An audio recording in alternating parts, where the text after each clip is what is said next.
first couple of years it didn't hit me. Okay. Like you know, a lot of people sit here and say when they get their sentence that they don't cry. I think when I got like to the third or fourth years, I did shed a couple of tears. Yeah. Because it was I was dealing with the fact that I wasn't going to leave. I thought I was going to die inside of the jail. You know. So.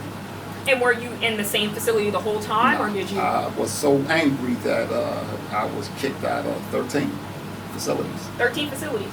13. Yeah. Okay, I didn't know PA had that many, but It's 28.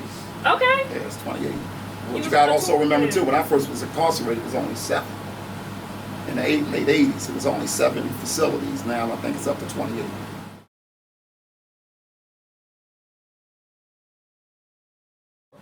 Eight robberies. 8 robberies. Okay. Yeah, 8 robberies on stores. You know, jewelry stores and jewelry stores. Okay. And how long did you spend? They sentenced me to 40 to 80 years because I was under that mandatory minimum. Nobody got touched. Nobody got hurt. Okay. Remember that. Nobody got touched. Nobody got hurt. But they gave me a 40 to 80 year sentence because I was under a mandatory minimum. Because my whole thing was, how do you get me 40 years? You know how many guys I was down in the county with that got 10 to 20 for killing somebody?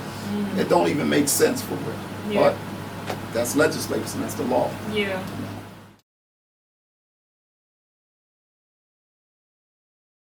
Well, what happened was I was doing a bunch of work down what I was at Graders for. A bunch of positive work. And I'm not going to lie, all superintendents promoted me as the poster child because of all the positive work that I was doing. Okay. I was working with a bunch of legislators too as far as reduce the gun violence in the city of Philadelphia. So the only down part of that is my son's mother, which is the one I'm talking about.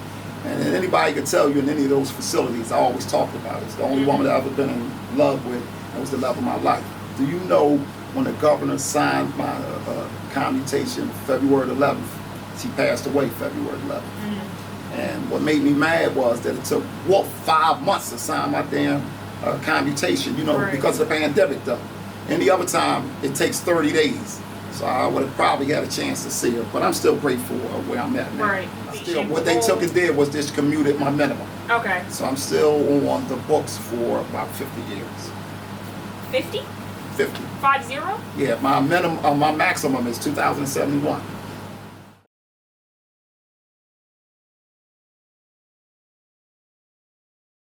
Like I tell everybody, I don't have no problem talking about my KC, but they say that I ran one of the biggest drug gangs in the city of Philadelphia, which was in Logan.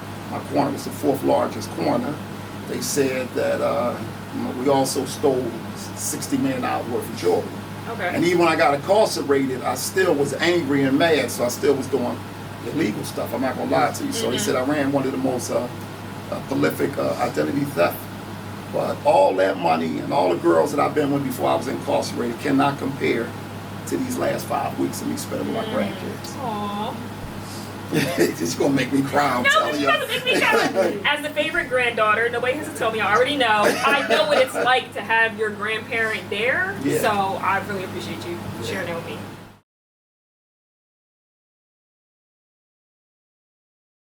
I done heard you the big head macho panther.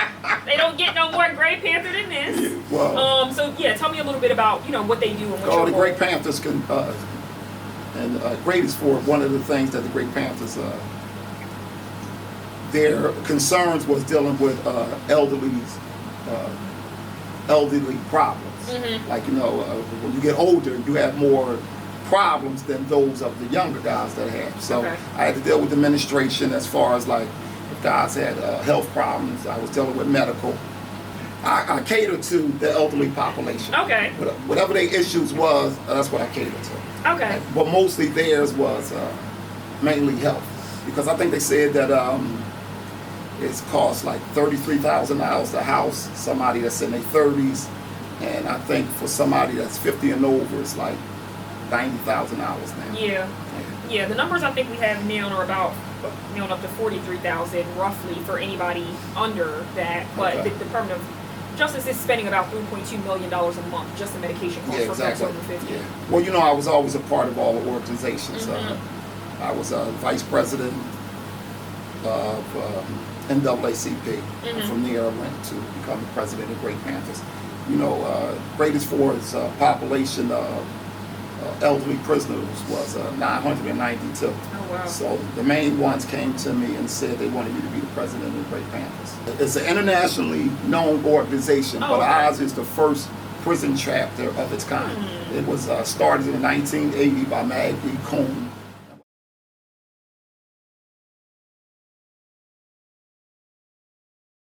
I can answer that real quick. Hell no.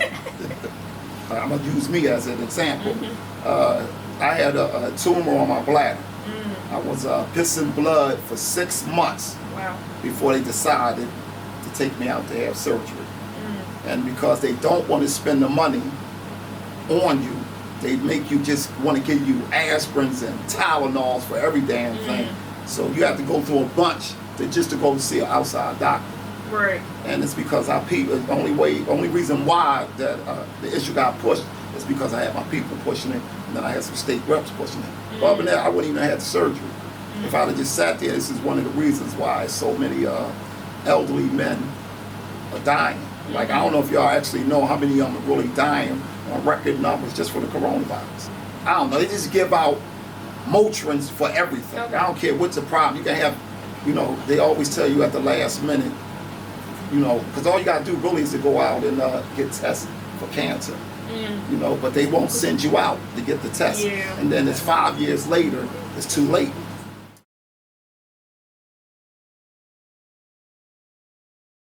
It's easy to think about the decision that you're going to make. You know, it's like we don't think. We think that, you know, we ain't going to never go to jail. You know, I just tell them, I said, look, you got to think about the decision you're going to make. And then I also tell them about, I always talk about love, steel and metal, and the law library.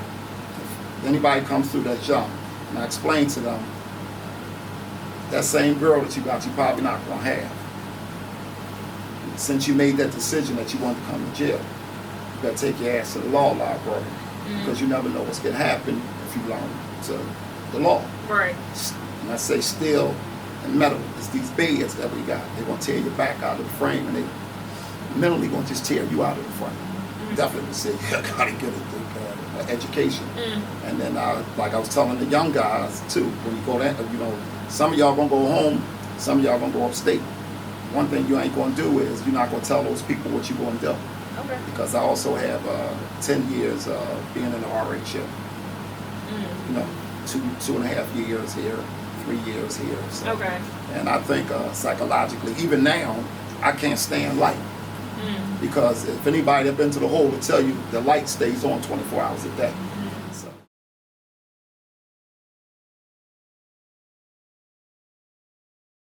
I have to say, because when I first came to jail, the first thing that the old heads would tell you is you got to get education.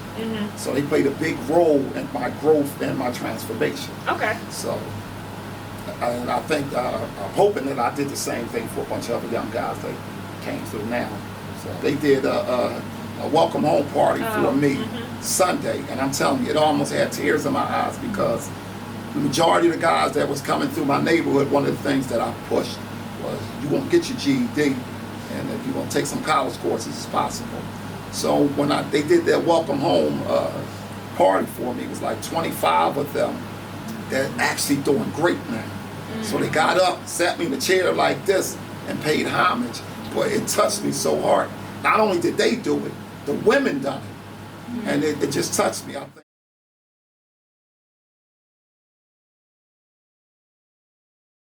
One of the things I don't like is why do everybody got to be on their deathbed before you want to let them go? Yeah. You know, if you sit there talking about the majority of the guys at Phoenix, he has the biggest population, the elderly population, but he also had the biggest population of guys that got 40, 50 years in.